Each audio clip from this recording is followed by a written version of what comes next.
देखिए, इस वीडियो में मैं आपको ये बताऊंगा कि नेतृत्व यानी नेतागिरी जिसे कहते हैं कब करना चाहिए और कब नहीं करना चाहिए, और ये भी कि नेतृत्व क्यों करना चाहिए और क्यों नहीं करना चाहिए। अब देखिए, सबसे पहली चीज तो आप ये समझिए कि आचार्य चाणक्य कहते हैं कि जब तक पद, प्राण और प्रतिष्ठा पर बात नहीं आ जाए तब तक नेतृत्व करना ही नहीं चाहिए। और इसलिए नहीं करना चाहिए क्योंकि नेतृत्व करते समय ज्ञान, अनुभव, पैसा और परिश्रम पूरा का पूरा आपका लगता है, और अगर इसमें सफलता मिलती है तो इसका पूरा लाभ सभी लोगों में बराबर बराबर बांट दिया जाता है। पर अगर असफलता मिलती है तो सबसे पहले मुखिया ही मारा जाता है, और यह भी कि उसकी मूर्खता के किस्से युगों युगों तक गाए जाते हैं। यह हो गई एक चीज। दूसरी चीज देखिए, आप ये भी समझिए कि नेतागिरी दिखाने का मतलब असल में यह होता है कि जो कुछ भी आपसे करने के लिए कहा गया है आप उसको नहीं कर अपना खुद का दिमाग लगाएं और बिना किसी एलिजिबिलिटी या बिना किसी क्वालिफिकेशन के आप उस पर डिसीजन लें, और जो कुछ भी आपको ठीक लग रहा है आप उसको करने लग जाएं। इस चीज को जरा सा समझ भी लीजिए और इस बात को बहुत ध्यान से सुनिए। देखिए, पिछले 25-30 सालों में मोटिवेशन के नाम पर बहुत सारी किताबें लिखी गई हैं और बहुत सारे मोटिवेशनल स्पीकर्स आए हैं जिनका जनरल मैसेज कुछ इस तरह का है: nothing is impossible, even the word impossible says that I am possible. और इनमें से भी सबसे क्लासिक वाला जो है वो है असंभव शब्द जो है केवल मूर्खों की डिक्शनरी में ही होता है। अब देखिए, ये बात सुनने में तो बहुत अच्छी लगती हैं, पर इस तरह की बातों में आकर बहुत सारे लोगों ने बेकार की नेतागिरी करी है और बहुत बुरी तरह से बर्बाद हुए हैं। देखिए, अगर आप बहुत ही ज़्यादा ईमानदारी के साथ अपना स्वॉट एनालिसिस करें और उसके बाद ऐसे कामों की लिस्ट बनाएं जिन्हें आप इस जन्म में कर सकते हैं, तो कुल जमा 100 और बहुत ज़्यादा हो जाएं तो 200 काम ही ऐसे निकलेंगे जिन्हें आप इस जन्म में कर सकते हैं। इसके ऊपर की जितनी भी एंट्रीज होंगी ये सभी वो काम होंगे जिन्हें आप चाहे कुछ भी क्यों ना कर लें इस जन्म में नहीं कर पाएंगे। इस चीज को भी समझिए कि ये कुल जमा 100 का स्कोर जो मैंने बोला है ये असल में वो स्कोर है जो लियोनार्डो दा विंची साहब का स्कोर है। पर अगर आप ये कहें कि नहीं, मैं तो ऐसा नहीं मानता, कोशिश करने से, मेहनत करने से और कर्म करने से क्या नहीं हासिल किया जा सकता, तो देखिए, इसके लिए भगवान ने खुद खड़े होकर कहा है, कर्मण्यवाधिकारस्ते मां फलेषु कदाचन। ये हो गई एक चीज। दूसरी चीज देखिए, आप ये भी समझिए कि नेतागिरी दिखाने का असली मकसद नेता बनना नहीं होता, क्रेडिट लेना होता है। और इसीलिए नेतागिरी जो है तभी और केवल तभी दिखाना चाहिए जबकि उसको दिखाने की जरूरत हो और उसको दिखाने से आपको क्रेडिट मिलता हो यानी फायदा मिलता हो। और अगर ऐसा नहीं है, फॉलोअर बने रहना चाहिए।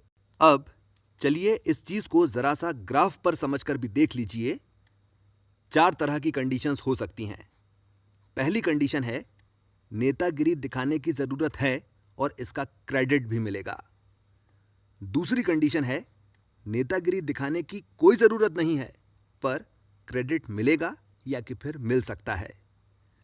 तीसरी कंडीशन है नेतागिरी दिखाने की जरूरत है पर क्रेडिट नहीं मिलेगा। और चौथी और आखिरी कंडीशन है नेतागिरी दिखाने की जरूरत भी नहीं है और इसका क्रेडिट भी नहीं मिलने वाला। इन चारों कंडीशंस को एक एक कर एग्जाम्पल से समझकर भी देख लीजिए। सबसे पहली कंडीशन, जरूरत भी है और क्रेडिट भी मिलेगा। मान लेते हैं आपकी कोई कंपनी है या कि फिर आप किसी कंपनी में मैनेजर हैं। अब देखिए, यहां पर आप इस बात पर संतोष नहीं कर सकते कि गिलास आधा भरा हुआ है। गिलास जो है पूरा भरा हुआ होना चाहिए, और पूरे भरे हुए से भी काम नहीं चलेगा, लबालब भरा हुआ बल्कि छलकता हुआ भरा होना चाहिए। इस चीज को जरा सा समझ भी लीजिए। देखिए, वो इंसान जो इस बात पर ध्यान देता है कि गिलास आधा भरा हुआ है, इस तरह का इंसान अपनी जिंदगी में कुछ भी नहीं कर पाता। आप दुनिया के 500 सबसे ज्यादा अमीर आदमियों की बायोग्राफी पढ़कर देख लीजिए और आप देखेंगे कि इन सभी लोगों ने इसी बात पर कॉन्सेंट्रेट किया कि गिलास आधा खाली क्यों है और इसको पूरा किस तरह से भरा जा सकता है।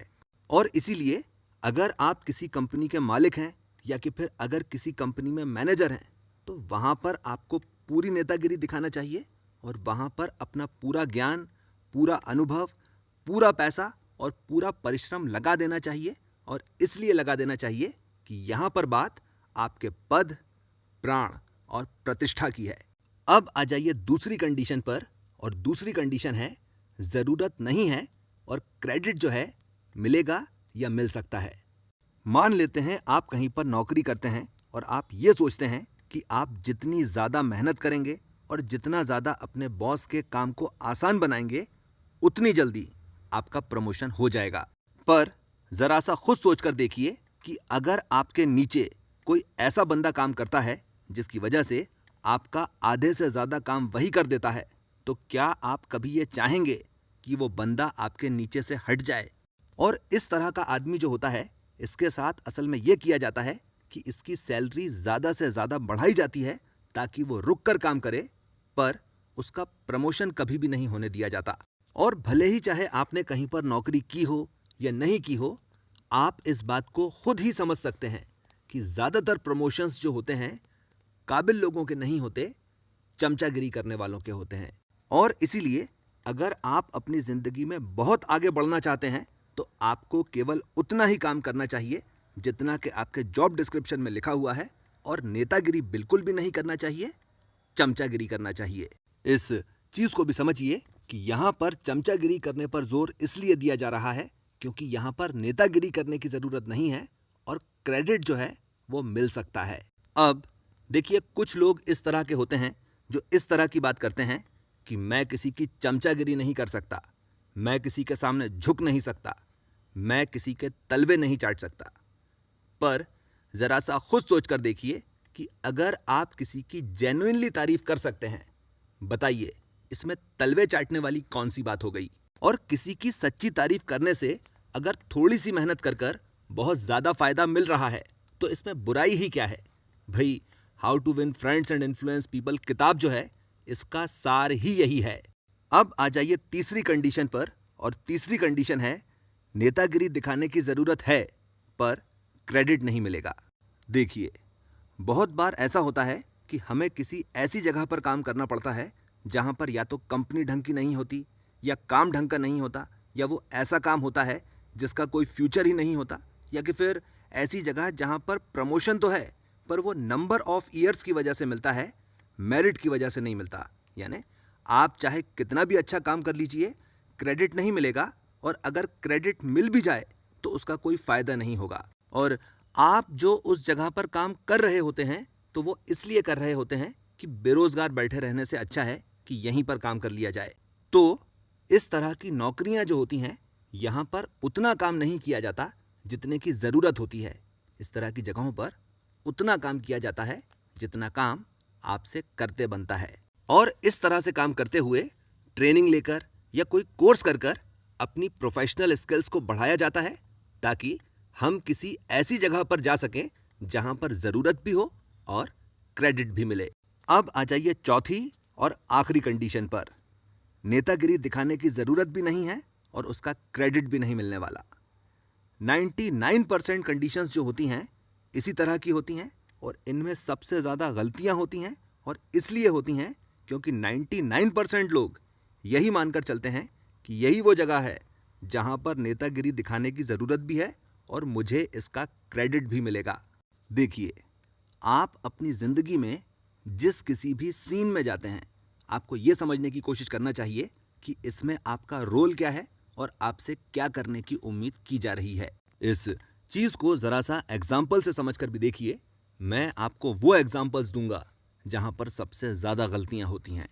देखिए, हर कॉलेज में फर्स्ट ईयर में एक लड़का ऐसा ज़रूर होता है जो पहला महीना ख़त्म होते होते पूरी क्लास का हीरो बन जाता है, और फाइनल एग्ज़ाम होने से पहले पहले पूरी की पूरी क्लास में उसकी कोई इज्जत ही नहीं रह जाती। ऐसा क्यों होता है? ऐसा इसलिए होता है क्योंकि क्लास में बाकी के जितने भी छोटू होते हैं सभी लोग पीठ पीछे इसकी इमेज ख़राब कर देते हैं। और इसीलिए अगर नेतागिरी दिखाना हो तो सेकंड ईयर में हाफ ईयरली के बाद से दिखाना शुरू करना चाहिए, क्योंकि तब कंपटीशन खत्म हो चुका होता है। बिल्कुल यही की यही चीज नौकरी में भी होती है।